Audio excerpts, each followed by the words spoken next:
taking a bath. Anyway, I've discovered in these past videos that I sometimes have so much to talk about, and sometimes it's hard to cram all that information into one YouTube video. So what I've decided to do is add a lot of information in a video where I hope not to digress too much. So let's begin with something that was quite interesting recently. I had gone to a New Age store, and I had seen what appeared to be amber. So I was thrilled, of course, to see it, and you know what an amber lover I am, so the price seemed quite reasonable. So I figured I got to get myself some pieces. And of course with me it's 8, 10, 12 pieces. But I said to her, what is the stone, by the way? Because it wasn't quite amber, it was amber-esque. She says, it's amber. I'm like, it is amber? I mean, it looks like it, but I questioned the energies. She said it's South American amber. I'm like, thinking to myself, there's really no such thing as South American amber. Amber's Baltic, and it's many millions of years old. So I bought it, and when I got home and did a little research, in fact I even told her, you know what, I might even sacrifice a piece as an incense just to see what it does. Well, sure enough, when I got it home and did some research, it turns out it wasn't amber, it was copal. It smelled delightful. I've got some in my pocket right now. It's great in the summer months because it envelops you with this beautiful fragrance that's amber-esque. But it's copal, which is an immature amber. So it's old, it's fragrant, but it doesn't have quite that pristine quality that the Baltic ambers would have. But I digress. Anyway, what I wanted to mention though is my wife and I, our wedding and our anniversary. We were the first couple to ever be married at the House of the Seven Gables in Salem, Massachusetts, simply because we petitioned to do so. We have been going to Massachusetts, Salem, for decades, since when it was a very sleepy little town in Danvers. It wasn't that big a deal, but of course, currently it's become quite the tourist attraction. I haven't seen what they've done to it lately.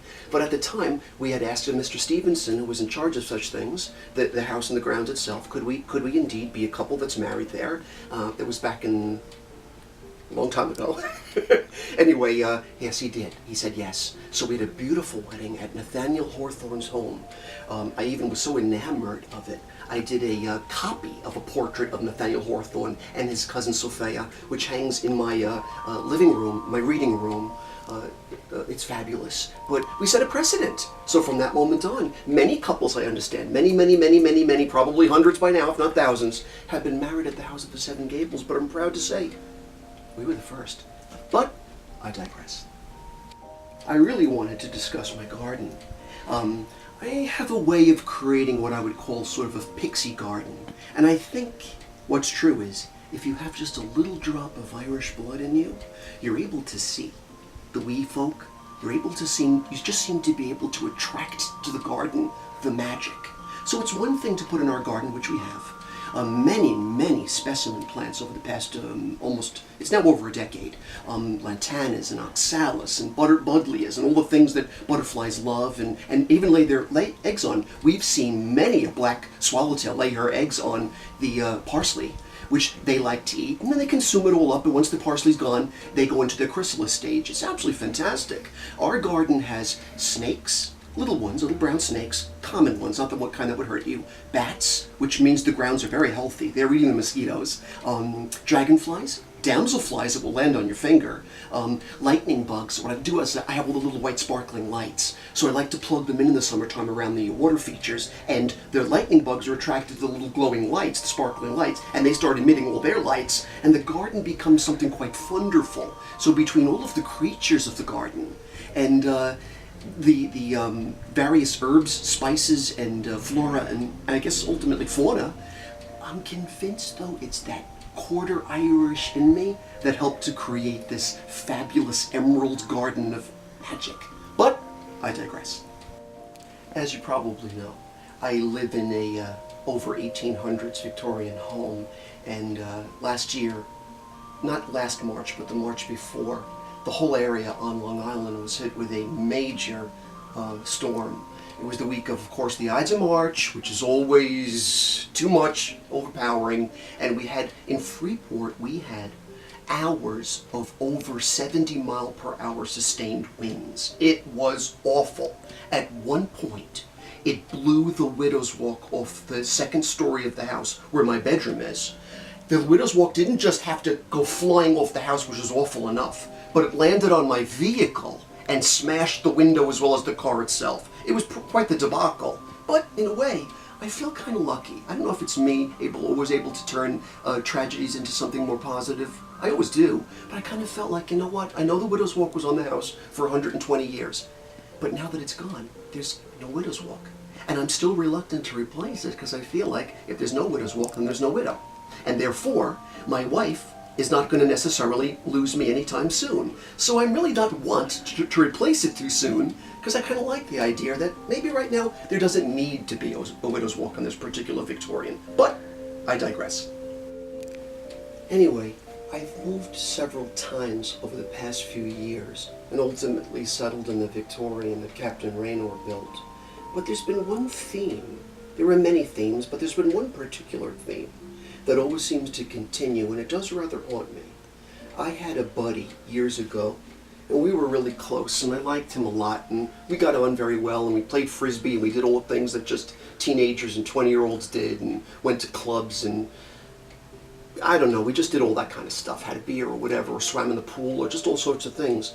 But the oddest thing is, he's the only one in my life that has come to me in dreams when I least expect it, and I'm shocked when he arrives. And these dreams, which, if you've seen my Theater of Dreams YouTube video, I know in the REM state, these dreams that seem to last for 7 hours are really only lasting 20 minutes. But in these forever dreams with my buddy, we're chatting, we're talking about things, we look the same as we did in those days. It makes me wonder sometimes. I've tried everything, even in the modern age, to Google him, to find him. I can't. I'm perplexed with the notion that, is he dead? Did he kill himself? Did he die tragically? Is he alive and just doing well? What's going on? Let's excuse the cats, they're going nuts back there. But I don't know, it's very unusual. I wrote a poem when he moved to California called Sepia and Azure. My brown eyes and his blue. And I just thought, no, he's very special to me. You know what? I dare not even mention his name in this video, because that's how much I'm kind of afeared that I'm going to kind of whip up the energy fields and bring his vibe in. So just let it be known that, I don't know if I should say it. George, if you're out there, give me a call, because we need to connect. And if we need to connect in some other way, do that too, because so far it's only been through the Theater of Dreams, but I digress. I know I have problems with my legs at this stage in my age, but I've had 3 instances in my youth where I've had paralysis, where I've been actually unable to walk. One I remember when I was just a little boy, I must have been about 10, and I was very excited to go to school that day because I love English and literature and art and all that kind of stuff. I ran out of bed and fell right to the floor. I was unable to use my legs that morning. It's very scary. I remember the second time was in high school. I was coming out of a class, and all of a sudden I was in the hallway and realized my legs aren't working. I had to drag myself from locker to locker because everybody else had already gone to class to get to the nurse's office to explain, you gotta call my mother. I can't use my legs. It was terrifying. The third time it happened was my parents had taken us kids to SeaWorld. I don't even remember my age anymore, frankly. Maybe I was 14. But we watched the show. It was great. When I went to get up from the chair, I couldn't walk. So they had to get a wheelchair for me.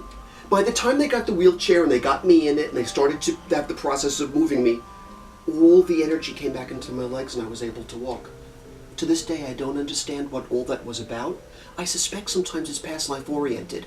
I don't know whether it's Atlantean, and maybe I was, I don't know, half man and half fish, or whether it's Sagittarian and just that I'm half man and half horse. But sometimes I don't know which half of the horse I am. Sometimes I just think I'm a horse's ass. But I digress. Don't ask me why I'm dressed like Duran Duran from the 1980s. Hungry like a wolf, I have no idea. It was just the mood I was in this morning. Anyway, let me discuss panic attacks. I rarely have them. But I've noticed that the only times I have panic attacks, generally, is when I'm in Florida. I don't know what it is about Florida that gives me panic attacks. The sky is black and beautiful. The stars are lit up like diamonds. It's lovely. But whenever I'm there, I tend to have a panic attack. It's the weirdest thing. Sometimes I think as a psychic and medium, it's because Florida seems to be the part of the country that juts out and deep into the Atlantic. I think sometimes it's a launching pad to the other side. A lot of Americans die in Florida, and sometimes their sweethearts return to whatever areas they came from before they retired. But there's something about Florida, I'm convinced, that creates a lot of passing. It's a gateway, and I think my panic attacks are just simply a result of whatever that is. But I digress.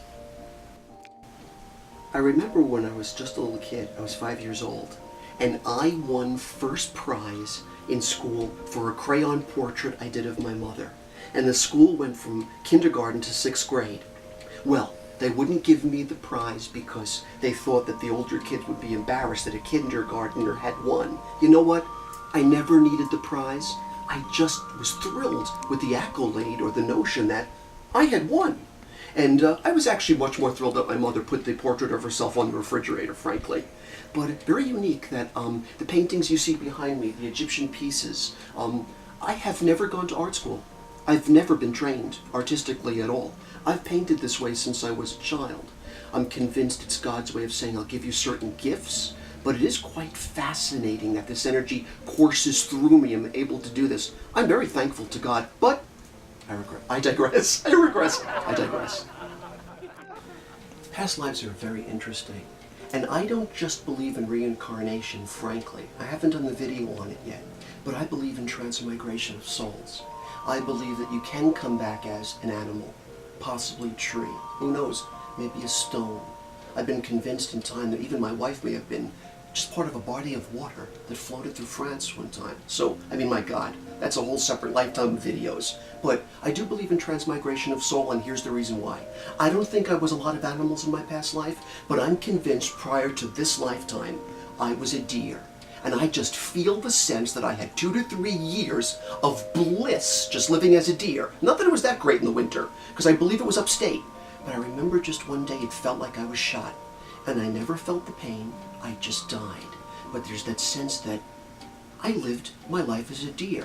I tend to walk around with a little piece of deer bone found in my pocket quite often, and I collect deer bones. You'll always see them in my house. Antlers, rather. Fallen antlers. I have a thing for them. My wife picks them up for me whenever she can, or she finds them on the internet. I'm very drawn to them, I guess, because of past life. But I think the reason that's been instilled in me, and part of the reason it feels so truthful is I was raised by a metaphysical family. And I remember when I was a little boy, my Aunt Ruthie in those days, and we're talking a long time ago, she'd be having her cigarette and her Entenmann's coffee and a cup of tea, and all the aunts would be around chit-chatting with her. And I would just be listening. But I remember her saying things like, well, Madeline, I remember when I was a little goat in Colorado in a previous life, and my hooves would click-clack across the mountains, and I would hope that when I get buried, they spread my ashes across Colorado. And when I went there with your uncle recently, I knew the whole town like it was the back of my hand, even though I'd never been there before, but I just felt this ease with Colorado. I've always understood that truth that she said because I'm convinced I was a deer. Go figure. But I digress. I was asked a very interesting question once when I was speaking in front of a large group just a couple of years ago. Whenever I open up to the floor, I really never know what to expect. But someone asked a question that was quite interesting and quite profound. She asked me, how is it that most of the famous or well-known or gifted psychics/mediums are Roman Catholic? And that got me thinking.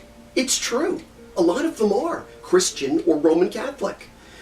I think it's because of the intertwining of the energies of Catholicism and paganism, ancient paganism, how the Catholics had initially stamped a lot of their religious tenets over the beautiful pagan holidays and kind of just merged them. And, you know, things evolve, they change. I elected to go to Catholic grammar school and Catholic high school because I'm quite a student of theology, and I really wanted to know what I was talking about and what I loved. So I love things like Candlemas, Imbolc, Lammas Tide, Lugnasad, August 1st, Samhain, All Hallows Eve, all Halloweds Even. But there's just something about all of it, even the blessing of the throats, or the notion of when we're all given flowers in May, when I was a kid, to lay at the statue of Mother Mary, the Queen of the May, who looked so much like Isis, marbleized, and all the bees and butterflies would alight on the flowers as the frankincense swirled. I thought to myself,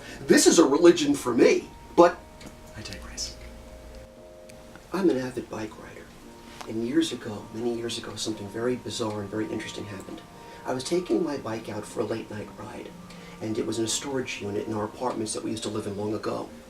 I had accidentally run over one of those cave crickets that gals are so afraid of. They look more terrifying than they are. They jump at enormous heights. They're spooky looking, but they're okay. I felt awful because I wouldn't even kill a blade of grass. So I apologized and I was like, oh my God, I'm so sorry. I didn't mean to do that. It was an accident. I didn't even see in the dark. I went up for my bike ride down to the harbor and the water and watched the skimmers eating fish. And when I got back, to my amazement, I turned on the lights of the storage unit, and there was the dead cave cricket, and around him was a circle of all the other cave crickets having some sort of a cricket funeral for him. I begged them all for their forgiveness, and I said I was sorry. And I got a feeling from them like, well, yeah, you stupid lump of, you lazy, big ass, whatever. But I just thought, wow, man, cave crickets having a funeral. But I digress. I remember once as a young man, me and my friend Mike Engley were going to see Patti Smith's art exhibit at the Whitney. And we were walking down the street in Upper Manhattan, and I had come across a wrought iron fence that absolutely flabbergasted me. The building was very Victorian. I felt a very haunted energy about it. I loved it. Anyway, it had creatures that were very pseudo-dragon-like, wrapped around the wrought iron. I said, Mike, you got to get a picture of me at these gates. I just love the energy here. So, of course, I did my pose-esque thing and wrapped myself around, and I was like, this place is so cool. It wasn't until 10 years later I discovered it was the Dakota. Not only had Rosemary's Baby been filmed there, but it was at the time where John and Yoko were living, and where John ultimately was killed. So there's something very mysterious about the Dakota. But I digress. Oh, and just two things my mother-in-law has always told me. Red cars are in the most accidents, and the nickname for Vincent is Jimmy. But I digress. I remember back in the 80s when Keith Haring was still alive. He's a famous artist that did a lot of cartoon work with emanations coming from people's heads. He's very famous. I'm sure you've seen a lot of his work and you don't even know it. Anyway, I had gotten my only Keith Haring album cover he had done of Christmas music with Madonna on it and others. I had it in my hands and I'm walking out of the music store and I banged right into somebody. I walked right into someone in New York City. It was Keith Haring. I was so flabbergasted. He looked right into my eyes and I looked into his and I said, I'm sorry. And I didn't have a pen to have him sign it or anything. I didn't really want to even give him a hard time. But I thought to myself, oh my God, my DNA just mixed with Keith Haring's. He's the one who painted himself and painted Grace Jones, and he's famous, but I love that kind of stuff. But I digress. When I was just 13 years old, my beautiful Gemini Lithuanian great-grandmother summoned me to her bedroom. And she had all glass doorknobs, lead glass, absolutely stunning. She gave me a delightful key, and she told me to go into a box in the closet and open up the lock and bring to her what was in the box. So I went into the dark hallway, opened up the glass doorknob, found a box held together with a love lock. I opened up the box, and inside the box was a tarot deck from 1902. It was hers. I proceeded to bring it to her bed.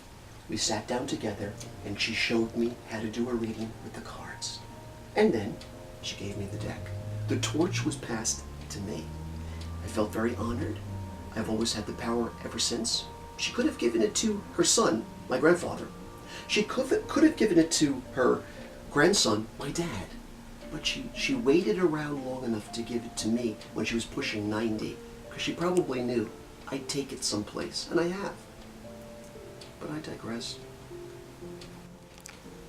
Let me talk about something serious. I read a lot of people that have want to make contact or access someone that's passed over, and quite often it's from suicide. And there seems to be sometimes this illusion to the notion that suicides go directly to hell. I've actually never seen that be the case. The least I've seen is that when someone kills themselves, they may sometimes go to some sort of place of reflection. But as far as this hellish energy is concerned, I've never seen it. When people pass sometimes at their own hand, it seems it's almost just heartbreaking, and it's unbearable, and they've had enough because life is pretty intense. But I've seen them go to heavenly places, and that's a pretty nice thing. But I digress. So all these passions, and regressions, and discussions, and digressions have made me pretty exhausted. So next YouTube video, we'll discuss something important. But in the meantime, Danny's out of here.